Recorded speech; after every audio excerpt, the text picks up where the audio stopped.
I would like to show you some of the ways that we can address the calf muscles and the deeper flexors underneath the gastroc and soleus. So let's start out here, just basically having Mickey go face down, and we're going to work our way around. Okay, really important that you get some feedback here. Okay, how's that feel, Mickey? That's good. That's not bad. Okay, so as you see here, I'm doing some standard procedure. I'm going from supination, basically into pronation, and slowly working my way down. So that doesn't feel too bad right now. You know I'm setting you up here, right? Right. Okay, now in terms of restrictions, let's go back up here. Let's take a point here, and let's just tighten this. Now I'm just going to move the ankle around a little bit. What are you feeling? A major increase in tension. Holy cow, yep. Yeah, okay. So I'm going to stay on that point and just kind of move it around. Then I'm going to find another area where it's tight. And I could be moving lateral, medial, as far as I want, but I'll find a point where I find some tension, and then I'll bring tension into it, and then I'll move the ankle around. How are you doing there? That's good. You're not telling me the whole story here, are you? Oh. Part of it. Okay, and again, moving down.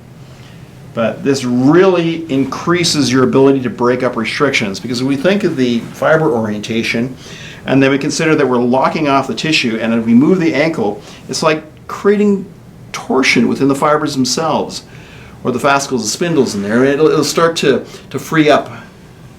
And I found this very, very effective for breaking up restrictions in runners who have chronic calf pain.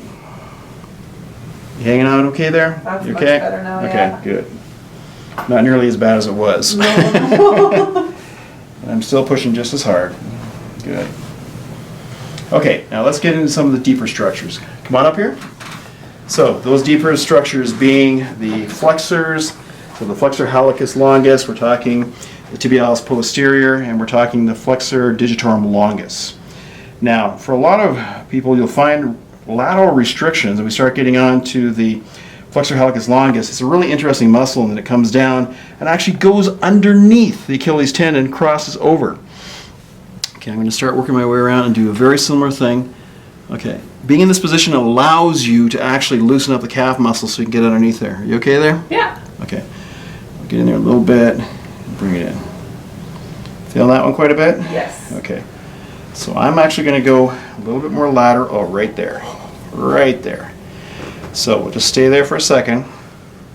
I can also bring this down, and I'm going to take the big toe, because it attaches into there, bring it down, hold the big toe in that position, and then just kind of bring it around. Are you okay? That's a good spot. This is very intense. But it's actually getting more malleable as I'm moving around here. It's starting to loosen a little bit. Okay, and I'm going to move down just a little bit. Now, while we're here, a lot of times we'll have chronic problems with the Achilles tendon. People, obviously, this is an area right in here with very, very poor circulation. And people will get in, and we've suggested that patients start to rub the area, or basically, move it between their hands like this several times a day. But if I get in there and I actually get on this tissue, and then I actually bring tension into there, you okay? Mm-hmm. Okay, then I can start to feel a little bit of a mobilization in the fibers there. Right, good. You okay? Yeah.